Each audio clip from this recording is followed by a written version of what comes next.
Guys and dolls, Freedom Dad here, and good morning. It is the weekend. So I'm just going to bring this video, and then I'm going to do a wee personal video, stick another video out after this video. This video has the title, is about Ukraine and what's been going on in America. And, you know, I understand there's a lot of people out there that think maybe Trump was a wee bit rough on him, you know what I mean? So I just want to clear a couple of facts up, you know, just from my point of view. As you know, if you look back at my library, many months ago, I've done a video on Ukraine and Russia, you know. I should have really looked at it before I've done this video, you know what I mean? But I'm just going to go with what I know, you know. So basically, the problem with Ukraine and the way Zelensky goes on about it. Hello, Tulip. Good morning. It's very sorry. Tulip's just woke up. Good morning, Tulip.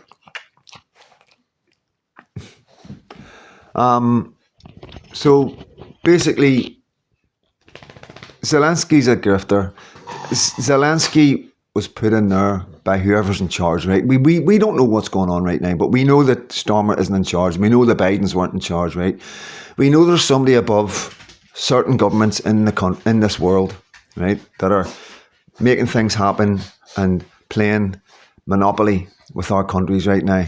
I don't know whether they think it's a game or whether they think there's some sort of they've got some other plan.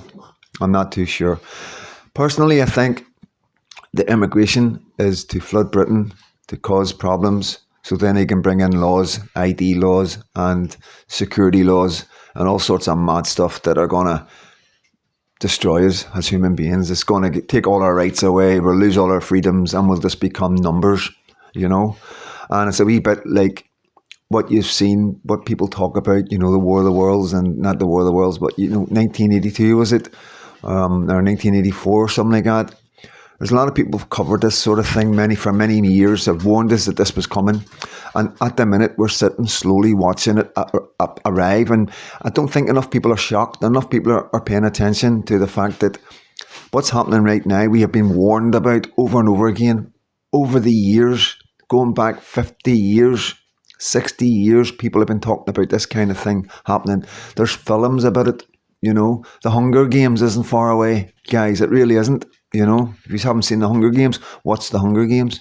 So this could be, but I think this is where my head goes when I think about these things. So getting back to Zelensky, he is a puppet, just like Starmer, just like Biden.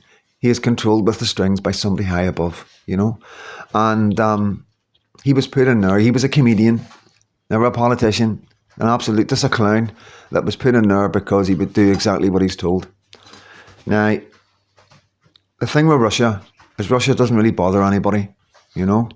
Russia, you know, does everything right as far as I'm concerned. Yes, they have had attacks on our soil. Right? This is one of the claims that people say about Russia. They've done a few attacks on this soil in the last 10, 15 years, 20 years. Now, I don't agree with it, but I understand it, you know.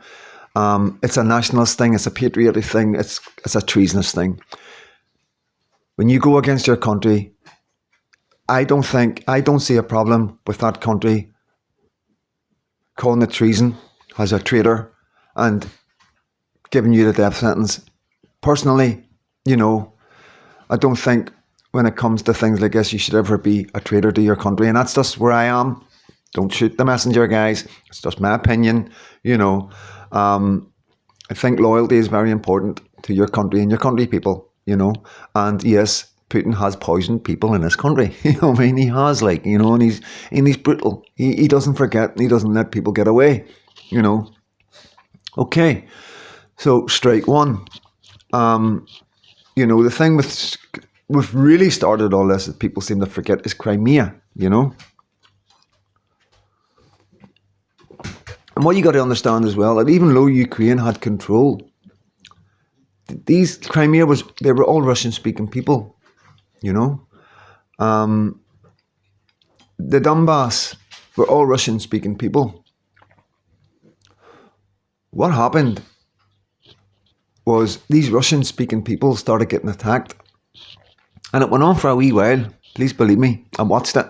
I watched the horrors of what some of these Ukrainians were doing to the Russian-speaking people in the east. It wasn't nice, They were throwing people off buildings. They were setting buildings alive when people were in it. When people were jumping off the roof to a great height. And if they weren't unalived when they hit the bottom, the guys made sure. It was brutality on another level. It was horrific. It was horrific. So the Russian people and the Russians watched this, watched. And there was a fraction of neo-Nazism amongst these men that were attacking these Russian-speaking people. The Azarov or something they're called, they're far right. There is a lot of far right. Most of them are dead now, or most of them have run away with a lot of money, to be honest with you as well. But, it wasn't like Russia just got up one day and decided to go in and take Ukraine. That's not the case. While that's going on, and this is all being created, and I don't know the ins and outs of it, because sometimes you look at things and you just don't believe what people are saying. But at the time, people were saying this was being manipulated, it was being created, to cause problems. You know what I mean? And Russia at the same time were dealing with NATO. Now, I don't know if you remember, but I remember the war games getting played in Poland 15 years ago when NATO were playing these mental fucking things right up at the border going into Ukraine and putting soldiers and weapons and all sorts into Ukraine, and the Russians were like, what the fuck is going on here? Because the NATO promised Russia in the NATO deal that they would never come up to the border of Russia. Black and white, guys. There's no mistake here. This is facts, right? And NATO played games. They poked the bear. And then they were all shocked hard. But they knew what they were doing. They knew the reaction. So,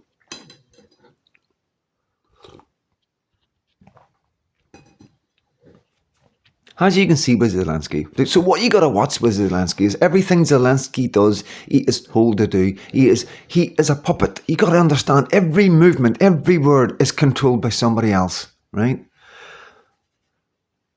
And he's been warmongering. He's been going around taking billions and billions from us, from the Americans. We have been fueling this war. We are responsible for the unalivings of hundreds of thousands of Christian Western men. Hundreds of thousands, if not into the millions, of Christian men who are no longer going to have children. That has an effect in 20, 30, 40 years' time that you can't imagine, And you've got to ask yourself, you've got to ask yourself some questions.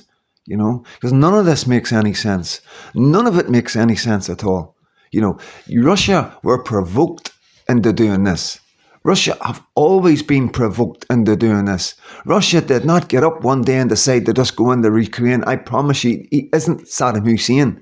Like with Kuwait, when Saddam Hussein decided to just go in and take Kuwait because of the oil. It's nothing like that. And we also see, as soon as any peace deals are done, before the peace deals are done, America are straight in for the precious metals and the precious stones and everything else that's under the ground.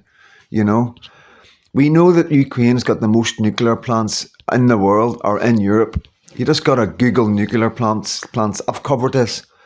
Ukraine seems to me as being the bitch to quite a lot of people, and they've allowed it. They've allowed it.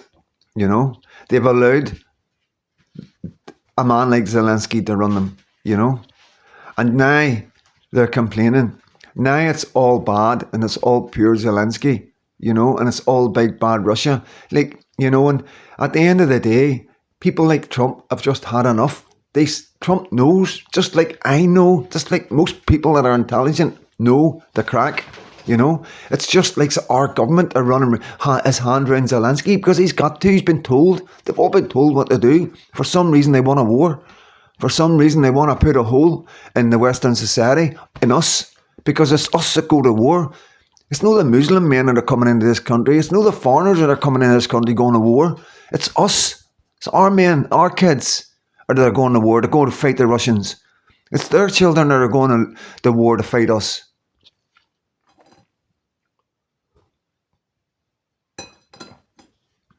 In my eyes, Trump has opened the eyes of the rest of the world.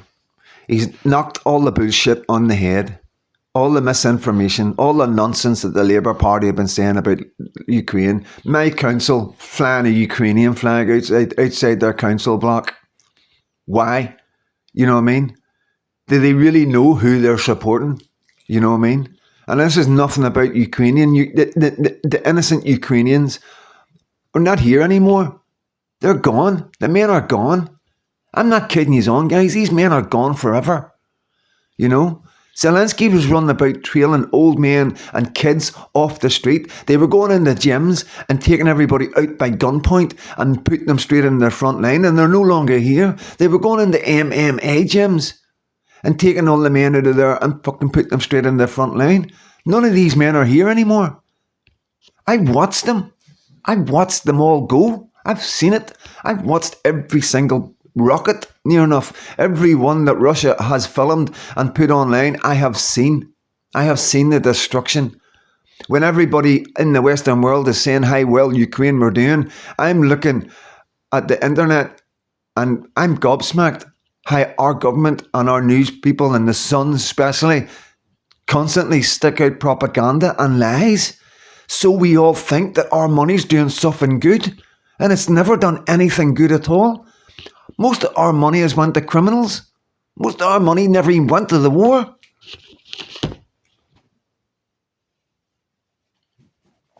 There's a lot to be learned from this, guys. There's an awful lot to be learned, and I hope we do learn a lot from it. I hope we talk about this for a long time. I hope we don't forget these men that's died. I really don't. Please, please, never forget the men that died on the battlefields in Ukraine. Both Russian and Ukrainian. Because they died for nothing.